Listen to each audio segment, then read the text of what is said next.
It's October, and California is burning.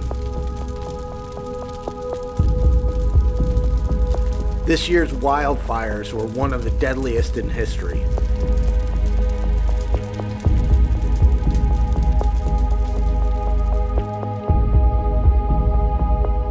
Entire neighborhoods turned to ash. Nearly 5,000 homes and businesses destroyed. People can become homeless in all sorts of ways, and it's not as hard as you think.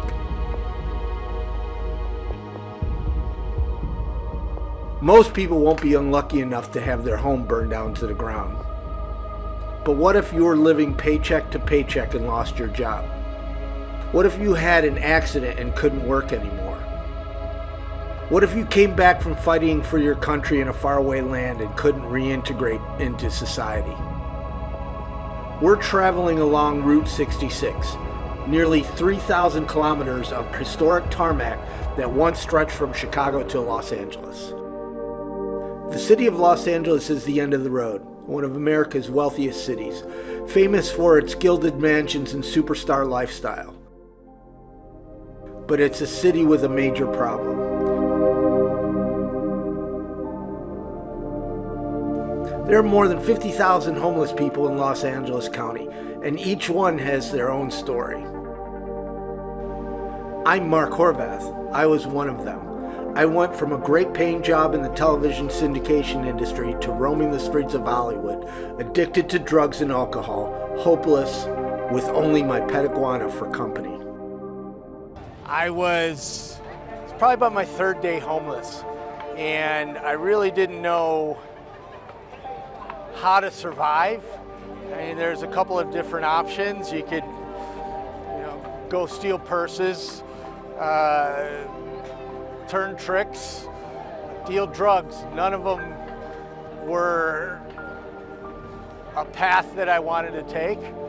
So I had my iguana dog, and I was sitting on the fence, depressed like this. Some dog on my shoulder, and a busload of tourists pulled up, and they circled around me, and they said, "Can we take a picture of your iguana?" So with my head still down, I said, "Sure, for $1." And I looked up, and they had all handed dollar bills. So I became the lizard man of Hollywood Boulevard. I was one of the lucky ones. I got clean, found a space in a faith-based rehabilitation center, and after living there several years, got back on my feet. Now, I've come back to Los Angeles as the city finds itself in the grip of an unprecedented crisis. In the last year alone, homelessness in Los Angeles County has gone up by 23%. More than 25,000 people are sleeping on the streets of Los Angeles on any given night, while just under 9,000 are able to access a place in a shelter.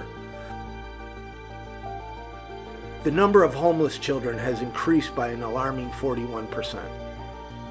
The number of armed forces veterans sleeping on the street has more than doubled. The statistics are troubling enough, but I don't believe they tell the whole story. The United States government counts homeless people on a single night in January, one of the coldest nights of the year, when the number of people out on the streets is much lower than normal. One study says the true number of homeless people could be 25% higher than the statistics.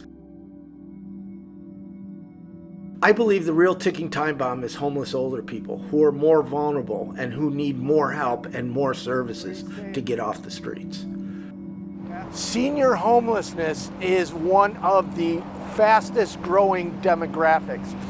Most seniors lost everything in the 2008 crash.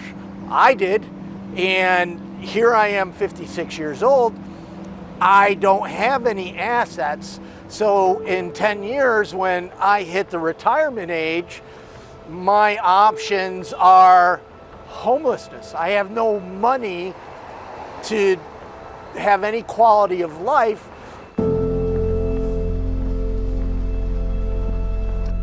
Wear a little something today. Spare a little change, maybe Jocelyn will be 60 years old on her next birthday. She should be preparing for retirement, but instead, she's diving in a dumpster. Let me check to make sure. Okay.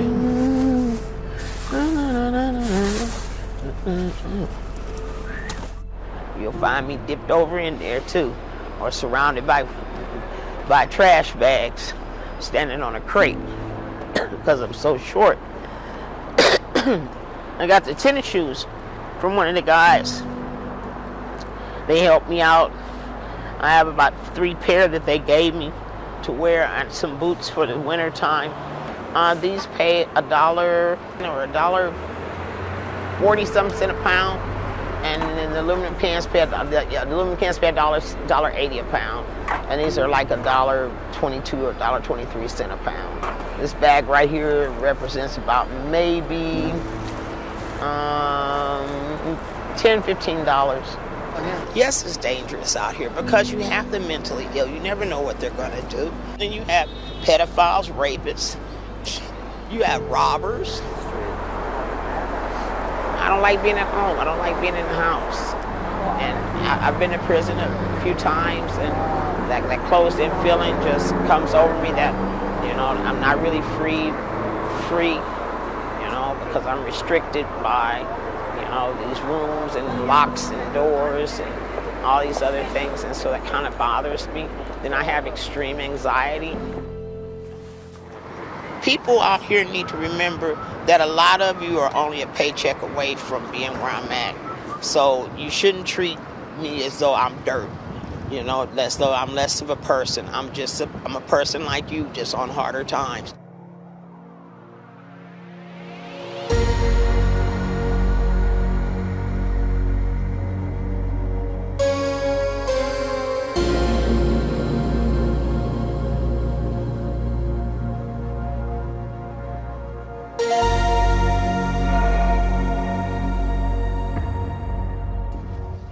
If you want to see the scale of the problem here in Los Angeles, just take a walk downtown. I've come to a place they call Skid Row.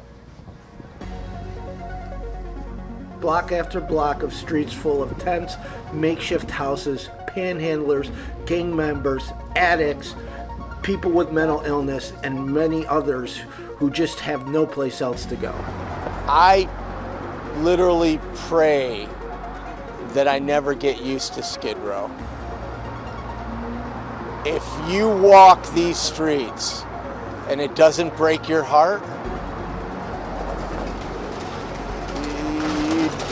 I can't even imagine a heart that is so hardened that it doesn't cry after just walking 1 block on Skid Row. This is probably the worst place in America. Once you end up on Skid Row, it can be hard to get out. I've come to meet John, a man who spent more than 15 years on Skid Row after he left the armed forces. It was many times that I wanted to stop. As a matter of fact, after a few years down here, I would say I was ready to stop, ready to get off the street, and it carried on another 15 years by me using homelessness as a codependent. I mean, this is Skid Row. It's not just homelessness. There's families live here, and seniors live here, and a bunch of low income, and then there's gangs, and there's this whole... So it's a community. It's a community. Right. It's not just homelessness. Yeah. And you get in here, and you get complacent, and you become part of that community, and now, all of a sudden, it's hard to get out of Skid Row. When I came out the service, I wasn't homeless. Very seldom do you see most veterans get out the service homeless. We have a home and a family before we go into the service. And when we come out, we're back with that family or so forth and so forth. But our attitudes towards what we feel is fair, what's right and right, has changed. And when we come back, we're still at a disadvantage. Sometimes you go in the military to get an advantage, get a better education and so forth. But with the crisis of war and what it can do to your mental state, and then when you come home and you see pretty much what am I fighting for, it's kind of a slight depression that a soldier goes into. John now works as an outreach coordinator for the Los Angeles mission, trying to help other people with their problems. but he says this area is worse than he's ever seen it before. Skid Row is under pressure, not just from more homeless people, but also an increase in crime. He blames a new street drug called Spice, which reduces users to a zombie-like state. What kind of narcotics he took? So what they do is they take partially, it's anything you can buy in a regular store, they throw on your cake or salad, and they spray it with either, dip it with fingernail polish, it could be gasoline. So the thing is, it's a cheap high. It costs $1. And for whatever reason, people don't mind spending $1 to go crazy for a few minutes. But the point is, we don't know what the effects are. We know this is an e-natural drug, so we don't know the total effect it has on the brain. But we do know that this thing is having an adverse or different effect. People are going through all kinds of psychotic episodes and having different reactions. Right. And oh my gosh, from what I've seen, Spice has really, any homeless area in the United States, but specifically places like Skid Row, has just made it so much worse. Skid Row looks like an urban refugee camp, but it has a long history. This has been a place where people come when they've got no place else to go since the Great Depression in the 1920s. It's depressing to think not only does it still exist in 2017, it's getting bigger and more dangerous.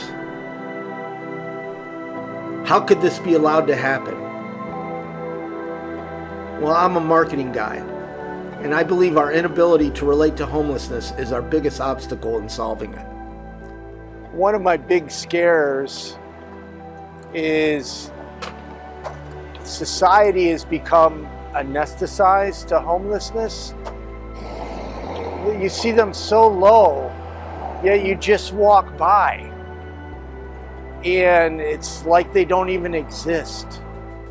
And that's heartbreaking. These are human beings. Public blames homelessness on the person. They say that drug addict, that bum, they just need to get a job. Well, it could be a lack of affordable housing, childhood trauma, all kinds of things cause homelessness that are beyond the person's control. Look what happened in Vegas. Are we really that shocked anymore? Have we become immune to someone murdering 50 people? So it's easier to become immune to someone that's homeless because we can tell ourselves, well, they're lazy or they're on drugs.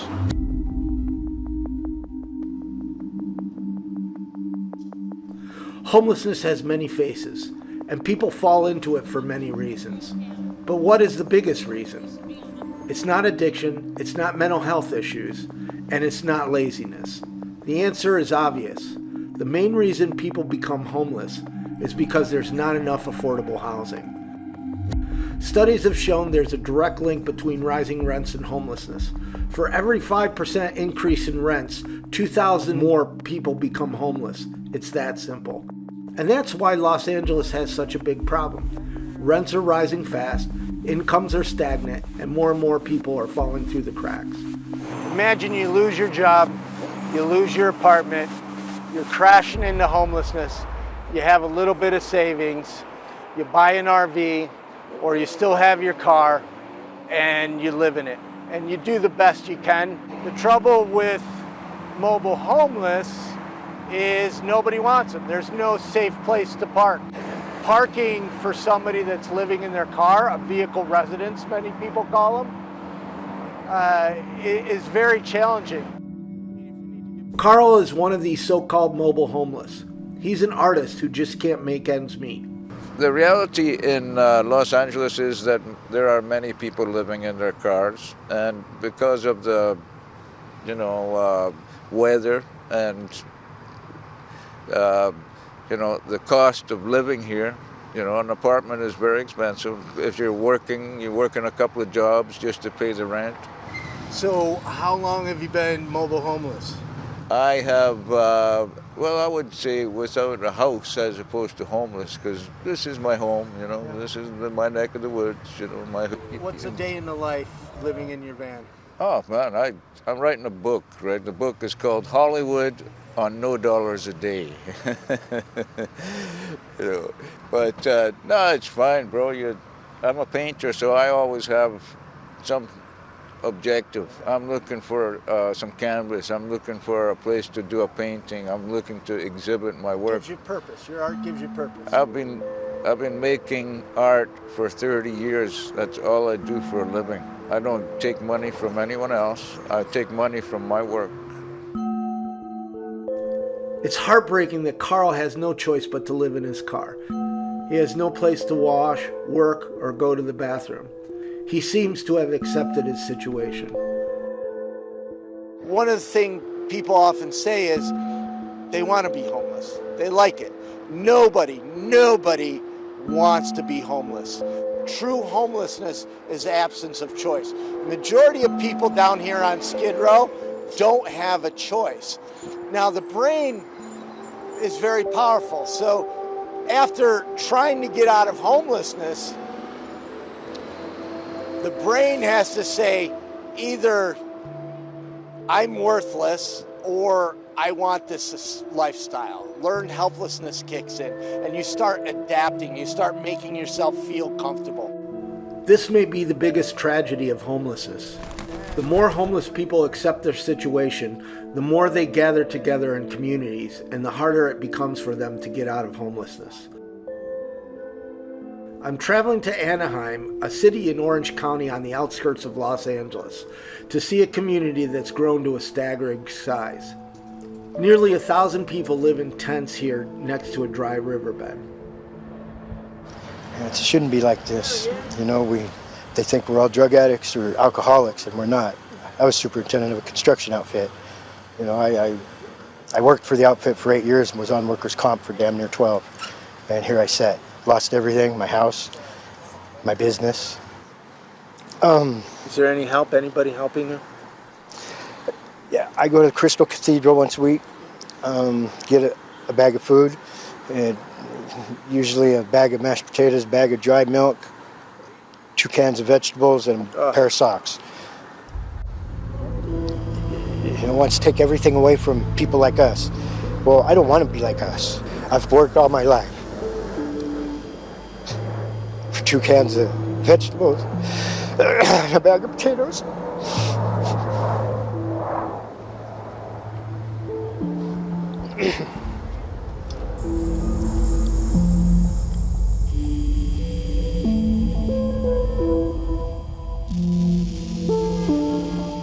Anaheim is in Orange County, which has a law prohibiting camping. Police use this law to move homeless people on, and many of them have ended up here with no place to go. They're under constant threat of being moved on again. But civil rights lawyer Muhammad Ali is doing what he can to help. Never mind that there are thousands more homeless people than there are shelter beds in this county. If you are caught sleeping outside, it's a misdemeanor. How does somebody who has no income or extremely low income with like GR, which is $190 some odd a month, pay citations? You're right. Usually because people cannot afford to pay the citations, cannot afford to essentially make their court date, have problems with transportation, have problems, keeping track of time, staying organized. They're struggling to survive. When people don't show up to their court hearings for their citations, they go to warrant, and when their tickets go to warrant, then they go to jail.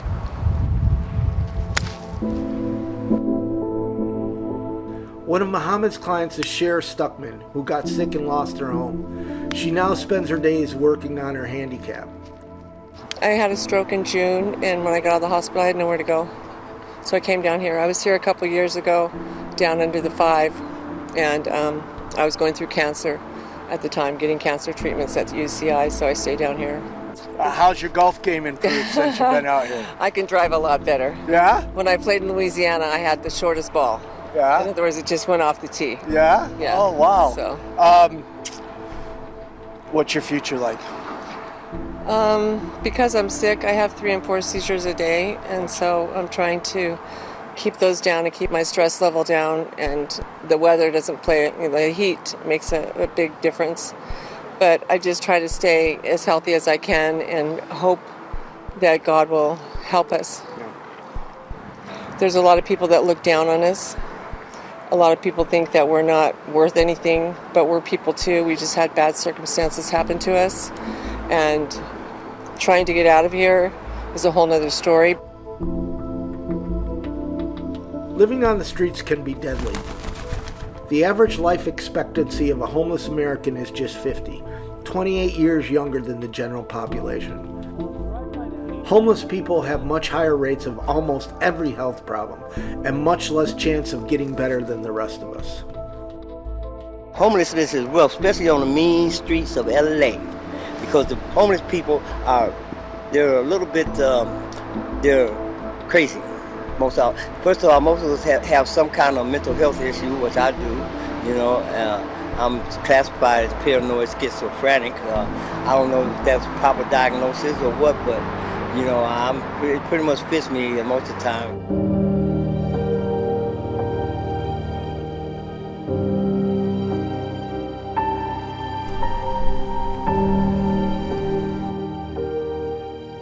For so many of these people, falling behind in rent or losing their job can be a death sentence.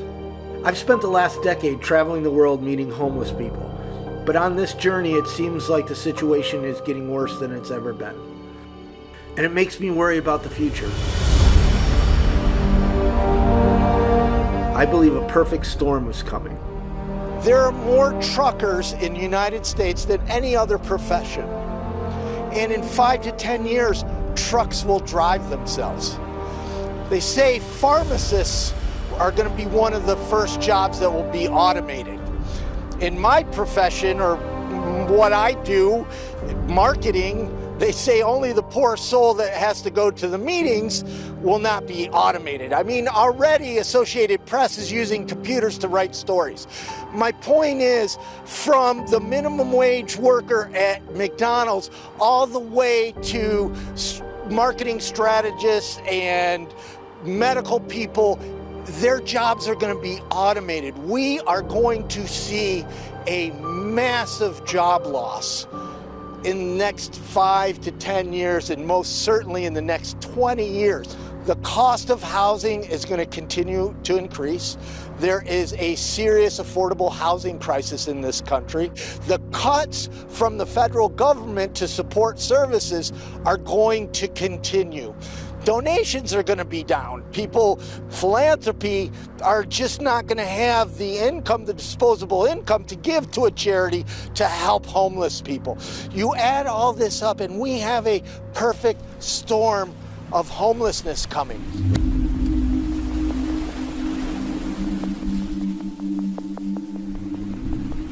So what can be done? Los Angeles is at least moving in the right direction. In the last year, Los Angeles voters approved 2 measures that will help raise billions of dollars to create housing and pay for support services over the next 10 years. That's going to help a lot, but it won't be enough. As long as we view homeless people as invisible people, we're never going to end homelessness.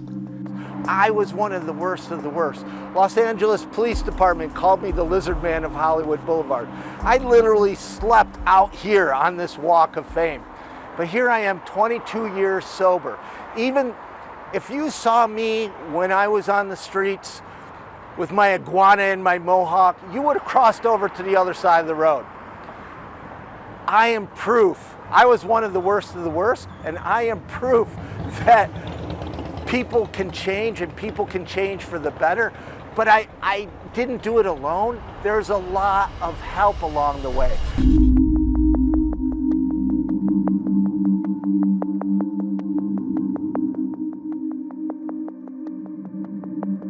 Here's a radical idea.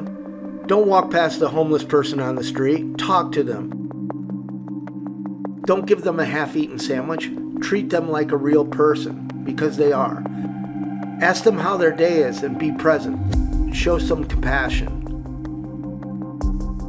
Every homeless person is someone's child, someone's mother, someone's neighbor. And every one of them can change their life. They just need a little help.